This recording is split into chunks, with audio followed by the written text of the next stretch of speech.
கடவுள் அருள் டிவி நேயர்களுக்கு வணக்கம். நம்ம இப்போ பார்க்க இருக்கிறது 2026க்கான குரு பயிற்சி பலன்கள். இதை நமக்கு துல்லியமாக கணிச்சு கொடுக்க நீங்கள் குருஜி வந்திருக்காரு. வணக்கம் குருஜி. கடவுள் அருள் டிவி நேயர்களுக்கு வணக்கம் கூறுவது அடியேன் உங்கள் சிவயோகி சிவசக்திமான் சுவாமிகள். இந்த குரு பயிற்சியில் பொதுவான பலன்கள் தான் முதல்ல பார்க்கறது வழக்கம். அந்த வகையில் பார்க்கும் பொழுது குரு தன்னுடைய உச்ச வீடான கடகராசியில் இருந்து கொண்டு விருச்சிக ராசியை பார்க்கிறார். 5ஆம் பார்வையாக. 7ஆம் பார்வையாக மகர ராசியை பார்க்கிறார். 9ஆம் பார்வையாக மீன ராசியை பார்க்கிறார். எனவே இதற்குண்டான பொது பலன்களை இப்பொழுது பார்ப்போம். பொதுவாகவே கடகராசிக்கு குரு வந்தவுடன் எல்லோருக்குமே நன்மைகள் ஏற்படும். அவருடைய உச்ச வீடாக இருக்கிறபடியால் அவருக்கு வலிமை கூடும். அவருடைய நட்சத்திரம் அதில் இருக்கிறது. பூச நட்சத்திரத்துக்கு உண்டான அதிதேவதை தான் பிரகஸ்பதி என்றக்கூடிய தேவகுருவாக விளங்கக்கூடிய குரு பகவானை சொல்லியிருக்கிறது ஜோதிட சாஸ்திரம். அந்த வகையிலே பார்க்கும் பொழுது இந்த குரு பகவான் எல்லா மக்களுக்குமே நன்மை வாரி வழங்குவார் என்பதில் சிறிதும் ஐயமில்லை. பொதுவாக மக்களுக்கு எல்லாமே நல்ல விஷயங்கள் நடக்கிறது.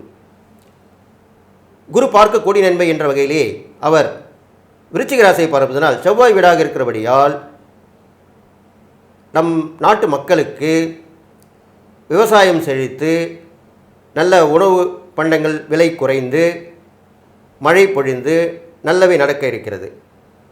பூமி லாபம் கிடைக்கும்.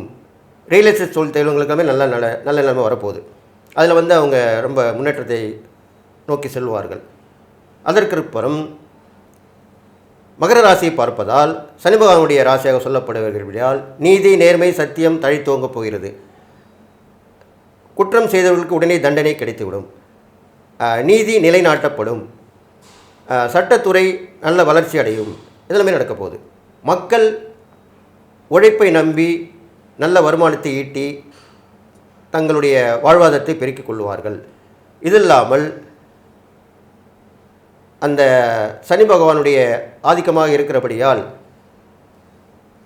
அடிமை தொழில் செய்பவர்கள், உழைப்பாளிகள், துப்புரவு தொழிலாளிகள், சுமை தூக்கும் தொழிலாளிகள், இவர்கள் எல்லாருமே அவருக்கு நன்மையான விஷயங்கள் நடக்க இருக்கிறது. நாட்டில் நல்ல விஷயங்கள் அதிகமாக நடக்கும். நல்லவை நடக்கும், கெட்டவை அழியும். இதெல்லாமே சனி பகவானுடைய ராசியை பார்ப்பதால் நடக்க இருக்கிறது. அடுத்ததாக தன்னுடைய சொந்த வீட்டையாகிய மீனராசியை பார்வையிடுகிறார்.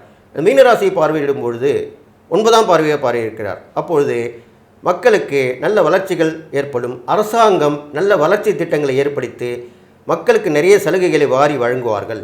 மக்களும் சந்தோஷமாக இருப்பார்கள். தீய பழக்கங்கள் அடியோடு அழிந்துவிடும். நாட்டில் ஒற்றுமை ஏற்படும். போர் நிறுத்தம் கண்டிப்பாக ஏற்படும். படிப்படியாக போர் நிறுத்தம் குறைஞ்சிடும். இப்போ நாட்டில் சண்டை நடந்துட்டுருக்கு, அதெல்லாமே குறைஞ்சிடும். இனிமேல் மதவாதிகள் ஒன்றிணைவார்கள். ஆன்மீகத்தில் இப்போ ஒன்றிணைவார்கள். ஆன்மீகம் தழைத்தோங்கும். எல்லா மதமும் சம்மதம் என்ற நிலை ஏற்படும். அனைத்து மத நல்லிணக்கம் ஏற்படும். இதெல்லாமே இந்த குரு பயிற்சி நடக்க போகுது.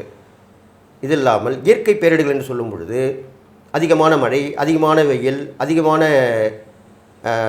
தட்பவெப்பம், அதிகமான சூறை காற்று, புயல், சுனாமி எல்லாமே வர இருக்கிறது. நிலச்சரிவுகள் ஏற்படும். பூமி அதிர்வு ஏற்படும். இதெல்லாமே ஏற்படும். அதிகமான மக்கள் இழப்பும் ஏற்படும். போக்குவரத்து விஷயங்களிலுமே அனைத்து போக்குவரத்துகளிலுமே விபத்துகள் ஏற்பட்டு மக்களுடைய அழிவு நிர்ணயிக்கப்படும். எனவே எச்சரிக்கையாக இருந்து வந்தால் நீங்கள் உங்களை பாதுகாத்து கொள்ளலாம் என்று சொல்லி இந்த பொது பலன்களை இதுவரைக்கும் சொல்லியிருக்கிறேன்.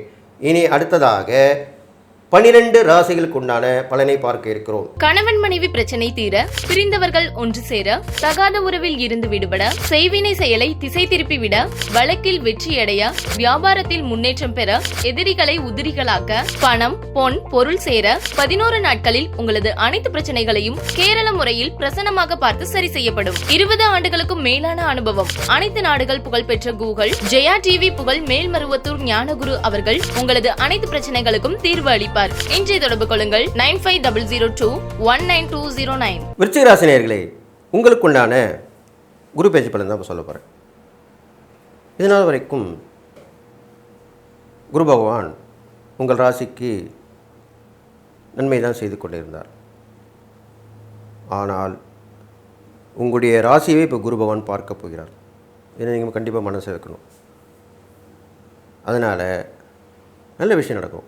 உங்களுடைய ராசி பார்க்கிறார், 1ஆம் இடத்தை பார்க்கிறார், 3ஆம் இடத்தை பார்க்கிறார், 5ஆம் இடத்தை பார்க்கிறார். எல்லாமே நல்ல விஷயமாக தான் சொல்லப்பட்டிருக்கு. அதனால் இந்த குரு பயிற்சி உங்களுக்கு நன்மை தான் செய்ய போகுது, கவலைப்பட வேணாம். அப்போது இந்த குரு பயிற்சி ஆனவுடனே உங்களுக்கு என்னென்ன நடக்கும்? நல்ல ஒரு வாழ்க்கை வாழ்வதற்கே அப்படின்னு சொல்லுவாங்க இல்லையா, அந்த குண்டான பலன் உங்களுக்கு கிடைக்க போகுது. அப்போ அப்படின்னா என்ன? தேவையான வசதிகள் உங்களுக்கு வந்து சேரும். அதுதானே வாழ்க்கை வாழ்வதற்கே. இப்போ நான் ஒரு வாடகை வீட்டில் இருந்தோம்னா சொந்த வீடு வேணும்னு கனவு இருக்கும், அது வந்து கிடைக்கும். வண்டி வாகனத்தில் போயிட்டு வந்திருந்தோம்னா நம்மளுக்கு ஒரு வண்டி வாகனம் இருந்தால் நல்லாயிருக்குமே நினைப்போம், அது வந்து சேரும். அந்த பொருள்கள் வீட்டுக்கு வேணும்னு தேவைப்பட்டுட்டா ரொம்ப நாளாக நினச்சிட்டு இருப்பீங்க, அந்த பொருள் இப்போது அதுக்கு வாங்கிக்கூடிய நேரம் வந்து சேரும். அந்த வாய்ப்புகள் உருவாகும். அதுதான் வாழ்க்கை வாழ்வதற்கே சொல்கிறது. அப்படிப்பட்ட விஷயங்கள் நடக்கும். பெரிய மனிதர்களை தொடர்பு கிடைக்கும். எப்படி இருந்தாலும் விருச்சிக ராசிக்காரங்க பழிவாங்கும் நோக்கை விட வேண்டும். மனசில் வச்சுன்னு யாரை பிடிக்கலாம் பழி வாங்கணும்னு நினைப்பீங்க, அதை விட்டுடணும். ரெண்டாவது ரகசியவாதி, சீக்ரெட் பர்சன் சொல்லுவாங்க, அது உங்களுக்கு தான் பொருந்தும். மனதில் ரகசியத்தை வச்சக்கூடாது. யார்கிட்ட சொல்லணும் யார்கிட்ட சொல்லக்கூடாதுன்றதுக்கு சொல்லக்கூடியவர்களிடம் சொல்ல வேண்டும். இவங்ககிட்ட சொன்னால் நமக்கு நல்லது நடக்கும்னு தெரியுதில்ல, அப்போ அவங்ககிட்ட சொல்லுங்கள். யாருக்குமே தெரியாமல் ரகசியமாக வச்சுருந்தா எப்படி உங்களுடைய பலன் கிடைக்கும்? உங்களுக்கு யார் உதவி பண்ணுவா? அப்போ அதை மாதிரி கவனத்தில் கொள்ளணும். இது இல்லாமல் கடும் உழைப்பை நம்ப வேண்டும், அதிர்ஷ்டத்தை நம்பக்கூடாது. பொதுவாக விருச்சிக ராசிக்காரர்கள் அதிர்ஷ்டத்தை நம்புவதை தவிர்க்க வேண்டும். இறை வழிபாடும் கடுமையான உழைப்பும் முயற்சியும் கண்டிப்பாக இருந்தால் நீங்கள் நல்லா வந்துடுவீங்க. உங்கள் ராசிக்கு ஏற்ற பலன் அதுதான். அப்போ இந்த குரு பார்க்கும் பொழுது உங்கள் ராசியை பார்க்குறார். ராசியை குரு பார்க்கும்போது உங்களுக்கு தைரியம், தன்னம்பிக்கை, துணிச்சல் எல்லாமே வந்துடும். உதாரணத்தை சொல்லணும்னாக்கா, இப்போது நம்ம உடம்பு சோர்ந்துருக்கும், டயர்டாக இருக்கும், B12 இன்ஜெக்ஷன் ஒன்று இருக்குது, அது குறைஞ்சி வந்தால் அப்படி தான் இருக்கும். அது போட்ட உடனே உடம்பு நல்லா ஆக்டிவாக ஆகிடும். அது மாதிரி ஆகிடும். டானிக் சாப்பிட்லாம், உடம்புல சக்தி தரக்கூடிய பானங்கள் சாப்பிட்லாம். அப்போது நம்ம உடம்பு நல்லா ஆகிடுது இல்லையா, அது மாதிரி தான். அது மாதிரி இப்போ உங்களுக்கு அந்த பலன்கள் கிடைக்க போகுது குருவுடைய பார்வையால். எல்லாத்தையும் துணிஞ்சு செய்வீங்க. சில பேருக்கு ஒரு தயக்கம் இருக்கும், பயம் இருக்கும். நம்ம எதாவது பேசினா தப்பாக நினச்சிப்பாங்களோ, நம்ம உதவியை கேட்டால் தப்பாக நினச்சிப்பாங்களோ, அப்படிலாம் இருக்கும். அந்த பயத்தை விட்டுடணும். அப்போ குரு பார்வை விழும்போது அந்த பயம் போயிடும். தைரியமாக கேட்பீங்க, போராடி வெற்றி பெறுவீங்க. இது மாதிரிலாம் பண்ணுவீங்க. உங்கள் 3ஆம் இடத்தை பார்க்கறனால சகோதரத்துவம் நல்ல ஒற்றுமையாக இருப்பாங்க. சகோதர சகோதரிகள் உங்களுக்கு உதவி பண்ணுவாங்க. அடிக்கடி பயணங்கள் ஏற்படும். பயணங்களால் நன்மை நடக்கும், எல்லாமே நடக்கும். இருந்தாலும் சிறு சிறு விபத்துகள் வர்றதுக்கு வாய்ப்பு இருக்குது. அப்போ கொஞ்சம் கவனமாக இருக்கணும். நீங்கள் வண்டி ஓட்டி போனாலும் சரி, நீங்கள் வேறு ஒரு வண்டியில் போனாலும் சரி, வண்டியில் ஏறும்போதும் இறங்கும் போதும் ரொம்ப கவனமாக இருக்கணும். நம்ம வண்டியில் ஒழுங்காக போனால் கூட வந்து இடிக்கிறவங்களும் இருப்பாங்க. கேட்டால் பிரேக் இல்லைன்னுவாங்க, இல்லை கவனம் இல்லைன்னுவாங்க. இல்லை சில பேர் பார்த்திங்கன்னா ஃபோனை பேசிக்கிட்டே வந்து வண்டி ஓட்டிருப்பாங்க. அதெல்லாம் நம்ம தான் உஷாராக இருக்கணும். அப்போது அதுலேருந்து நீங்கள் வெளியே வந்துடலாம். அடுத்ததாக உங்கள் ராசிக்கு 5ஆம் இடத்தையும் பார்க்குறாரு. அப்போ என்ன, புத்திர பாக்கியம் இருந்தாலும் புத்திர பாக்கியம் கிடைக்கும்.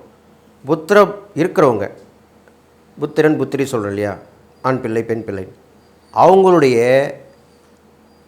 கல்வி, சின்ன பசங்களாக இருந்தால் கல்வியில் வளர்ச்சி ஏற்படும். நடுத்தரமாக இருந்தால் காலேஜில் அந்த உயர்ந்த கல்வி படிப்பாங்க, அதில் பேரும் புகழும் பாராட்டும் கிடைக்கும். வேலைக்கு போகிறவங்களா இருந்தால் நல்ல வேலை கிடைச்சி சம்பளம் கிடைக்கும், வெளியூர் வெளிநாட்டுக்கு போவாங்க. இது மாதிரிலாம் நடக்கும். அப்போ அந்த புத்திர புத்தியங்களுக்கும் உண்டான பலன்களும் நல்லபடியாக நடக்க போகுது. அதை பற்றி நீங்கள் கவலைப்பட வேணாம். அதே மாதிரி வெளிவட்டார பழக்க வழக்கங்கள், மக்கள் தொடர்பு என்ன, அரசியல் உள்ளவங்க தான் மக்கள் தொடர்பு வைப்பாங்க, சமூகத்தில் இருக்கவங்களும் மக்கள் தொடர்பில் இருப்பாங்க. அப்போது அவங்களுக்கெல்லாமே நல்ல நேரம் தான் இப்போது கண்டிப்பாக வருது. குருவுடைய இருக்கும் இடமும் பார்க்கும் இடமே நல்லா இருக்குது இப்போ உங்களுக்கு. அதை பற்றி கவலைப்பட வேணாம். அப்போ எல்லாமே தேடி வரும் உங்களுக்கு. அரசியல், சினிமா, சமூகம், இது இல்லாமல் பூமி லாபம், போக்குவரத்து துறை சம்மந்தப்பட்ட விஷயங்கள், விவசாயத்தில் சம்மந்தப்பட்ட விஷயங்கள், உணவு சம்மந்தப்பட்ட விஷயங்கள், எல்லாமே உங்களுக்கு நல்லா வரப்போகுது. அதுக்கப்புறம் பார்த்தீங்கன்னாக்கா உங்கள் ராசியை செவ்வாய் தானே, அப்போ செவ்வாய்க்குரிய ஒரு முருகர் தான். அப்போ முருகப்பெருமானை நீர்நிலை அருகில் உள்ள முருகப்பெருமானை வழிபடணும். அது குளமாக இருக்கலாம், ஏரியா இருக்கலாம், அந்த கோயில் பக்கத்தில் ஆறு ஓடின்னு இருக்கலாம், இல்லை கடற்கரை ஓரம், திருச்செந்தூர் கோயில் கடற்கரை ஓரம் இருக்குது, அந்த மாதிரி அப்படிப்பட்ட முருகர் கோயில் போய் வழிபடணும். உங்கள் ராசி நீர் ராசி, பெரும்பாலும் குளம் ஏரி அருகில் உள்ள முருகப்பெருமானை வழிபடுவது ரொம்ப விசேஷம். பெரும்பாலும் கோயிலில் குளம் இருக்கும், முருகர் கோயில். அப்படிப்பட்ட முருகரை தரிசனம் பண்ணுவது முதலில் சென்று நீராடி விட்டு அப்படி செல்ல வேண்டும். நீராடினா குளித்து விட்டு, இல்லை அங்கே குளிக்கும் வசதி இல்லை என்றால் முதலில் தலையில் நீரை தெளித்து விட்டு அப்புறம் காலில் பண்ணிக்கலாம். எடுத்தோன்னே கால் கழுவக்கூடாது. எப்பவுமே கோயில் போகும்போது தலையில் தண்ணி தெளிச்சுட்டு தான் அப்புறம் கால் கழுவணும். இது மாதிரி பண்ணிவிட்டு இந்த முருகப்பெருமானை போய் 6 தீபம் போட்டு 11 முறை சுற்றி வர வேண்டும். அர்ச்சனை பண்ணால் அர்ச்சனை பண்ணலாம். நீங்கள் முருகப்பெருமானுக்கு பாலாபிஷேகம் பண்ணுவது ரொம்ப விசேஷம். உங்கள் நீர் ராசின்ற போது பாலும் அந்த விசேஷமான நீர் சம்மந்தப்பட்ட திரவம் தான். பெரும்பாலும் பாலாபிஷேகம் பண்ணுறது நல்லது. முருகருக்கு மட்டும் இல்லை, வேலுக்கும் பண்ணலாம். தனியாக வேலு இருந்தால் அந்த வேலுக்கும் பண்ணலாம். இதெல்லாமே நீங்கள் செய்யக்கூடிய எளிய பரிகாரங்கள் தான். இது இல்லாமல் தான தர்மங்கள்னு பார்க்கும்பொழுது நோய் நொடினா நீண்ட நாளாக படுத்த படிக்கையாக இருப்பாங்க. பெட் பேஷண்ட் சொல்கிறோமா இல்லையா, படுத்த படிக்கையாக இருக்கார் அவர். அப்படிப்பட்ட நோயாளிகளுக்கு உதவி பண்ணணும். அது எவ்வளோ பெரிய விஷயம். அவங்களுக்கு தொடர்ந்து செலவு வந்துகிட்டே இருக்கும். படுத்த படிக்கையாக இருக்கவங்க எப்படி செலவு இல்லாமல் இருப்பாங்க? சாப்பாடு செலவு, மருந்து செலவு, மாத்திரை செலவு கண்டினியூவாக இருக்கும், செலவாகினே இருக்கும். அப்படிப்பட்டவங்க நீங்கள் உதவி பண்ணணும். அதுதான் உங்களுக்கு இமீடியட்டாக நல்ல பலன் கொடுக்கும். அது மட்டும் இல்லை, அந்த பார்ப்பதற்கே கொஞ்சம் அருவருக்கத்தக்க வகையில் இருப்பாங்க பிச்சைக்காரங்க. சில பேரில் பார்த்தீங்கன்னா முகத்தை பார்த்தாலே ஒரு மாதிரி இருக்கும், 7-8 கொண்டலாக இருப்பாங்க, அசிங்கமான முகத்தோற்றத்தை கொண்டு இருப்பாங்க. அப்படிப்பட்டவர்களுக்கு நீங்கள் அருகில் சென்று உதவி செய்ய வேண்டும். முடியுமா? சில பேர் தூரம் பார்த்தாலே ஐயோ இவங்களுக்கு கிட்டே போகக்கூடாதுன்னு போயிடுவாங்க. அப்படி கிடையாது. அவர்களுக்கு போய் நீங்கள் உதவி பண்ணணும். உங்கள் பிரச்சனை முடியுமா வேணாமா, நீங்கள் நல்லா இருக்கணுமா வேணாமா, அப்போ கண்டிப்பாக செய்யுங்க. அருவருக்கத்தக வகையில் இருக்கக்கூடிய ஏழையர்களுக்கு உதவி பண்ணணும். இது உங்கள் ராசிக்கு உண்டான பரிகாரம். இது பண்ணிட்டு வந்தீங்கனாலே உங்களுக்கு அந்த நன்மையான பலன் கண்டிப்பாக கிடச்சிடும். தீய பலன் குறைஞ்சு நற்பலன் கண்டிப்பாக ஏற்படும். இது இல்லாமல் இந்த விருச்சிக ராசியில் பிறந்தவங்களுக்கு நல்லா கேட்டுங்க, அதிகமான பயணங்களை குறைத்துக்கொள்வது நல்லது. இந்த குரு பயிற்சிக்கு அப்புறம் குறுகிய தூர பயணம் மட்டும் வச்சுக்கலாம். ரொம்ப நீண்ட நாள் பயணத்தை தூரமாக குறைக்கணும். அது மூலிமா போயிட்டு வரும். சில பேர் போயிட்டு வந்தாங்கன்னா, இப்போ நான் ரொம்ப தூரம் ட்ராவல் போயிட்டு வந்தேன்ப்பா, அதில் படுத்தது தான்ப்பா எனக்கு இன்னும் உடம்பு நல்லா இல்லை அப்படின்வாங்க. அந்த மாதிரி ஒரு சூழ்நிலை அமையும். அப்போ நீங்கள் கவனமாக இருக்கணும். நெடுந்தூர பயணத்தை குறைத்து கொள்ள வேண்டும், குறுகிய தூர பயணத்தை மேற்கொள்ள வேண்டும். இதை நீங்கள் ஃபாலோ பண்ணணும். எது பண்ணக்கூடாது எது பண்ணணும்னு சொல்லியிருக்கேன், அது நீங்கள் பிடிச்சிக்க வேண்டியது தான். இது மாதிரிலாம் பண்ணிட்டு வந்தாலே உங்களுக்கு இந்த குரு பயிற்சி பலனில் ஓரளவுக்கு நல்லா வந்துடுவீங்க. பெரும்பாலும் குரு இருக்கிற இடமும் பார்வையிடமும் நல்லா தான் இருக்குது. அதனால் உங்களுக்கு எண்ணிய எண்ணங்கள் கண்டிப்பாக நிறைவேறும். அடுத்தவர் மூலிமா நல்ல உதவிகள் கிடைக்கும், உபகாரங்கள் கிடைக்கும். நீங்கள் அதிகமாக பேச்சு வாசல் இல்லாமல் முயற்சி மட்டும் எடுத்து உழைப்பு கொடுத்து வந்தீங்கன்னா, கடும் உழைப்பை கொடுக்க வேண்டும். இப்படி கொடுத்து வந்தீங்கன்னா உங்களுக்கு மிஞ்சினது நீங்கள் தான் அப்படின்னு சொல்லுவாங்க. பா எப்படி இருந்தான்ப்பா, ரொம்ப கஷ்டப்பட்டுருந்தான், இப்போ எப்படி வந்துட்டான், எப்படி நல்லாயிட்டான் அப்படின்னு தான் சொல்லுவாங்க. அதுக்கு உண்டான பலன் தான் இப்போ வரப்போகுது. அதனால் இந்த குரு பயிற்சியில் எதிர்பாராத மாற்றங்கள் ஏற்படும். நல்லவர்கள் உங்கள் வந்து சேருவார்கள். அதை நீங்கள் பயன்படுத்திக்கணும். அதே மாதிரி அவங்க சொல்லக்கூடிய ஆலோசனையும் நீங்கள் மேற்கொள்ள வேண்டும். இது மாதிரிலாம் பண்ணிட்டு வரணும். அடிக்கடி முருகர் ஆலயங்கள் சென்று வழிபட்டு வர வேண்டும். அந்த முருகர் கோயிலில் மயில் இருந்தால், பெரும்பாலும் மயில் இருக்காது, ஒரு சில கோயிலில் மயில் இருக்கும், அந்த மயிலுக்கு உணவளித்து வர வேண்டும். கடவுள் அருள் டிவியை பார்த்தமைக்க நன்றிகள். மேலும் இது போன்ற தகவல்களை தெரிந்து கொள்ள கடவுள் அருள் டிவியை சப்ஸ்கிரைப் செய்யுங்கள். மறக்காமல் பெல் ஐக்கானை கிளிக் செய்யுங்கள். கணவன் மனைவி பிரச்சனை தீர, பிரிந்தவர்கள் ஒன்று சேர, தகாத உறவில் இருந்து விடுபட, செய்வினை செயலை திசை திருப்பிவிட, வழக்கில் வெற்றியடைய, வியாபாரத்தில் முன்னேற்றம் பெற, எதிரிகளை உதிரிகளாக்க, பணம் பொன் பொருள் சேர 11 நாட்களில் உங்களது அனைத்து பிரச்சனைகளையும் கேரள முறையில் பிரசன்னமாக பார்த்து சரி செய்யப்படும். 20 ஆண்டுகளுக்கும் மேலான அனுபவம். அனைத்து நாடுகள் புகழ்பெற்ற கூகுள் ஜெயா டிவி புகழ் மேல்மருவத்தூர் ஞானகுரு அவர்கள் உங்களது அனைத்து பிரச்சனைகளுக்கும் தீர்வு அளிப்பார். இன்றைய தொடர்பு கொள்ளுங்கள் 9500219209.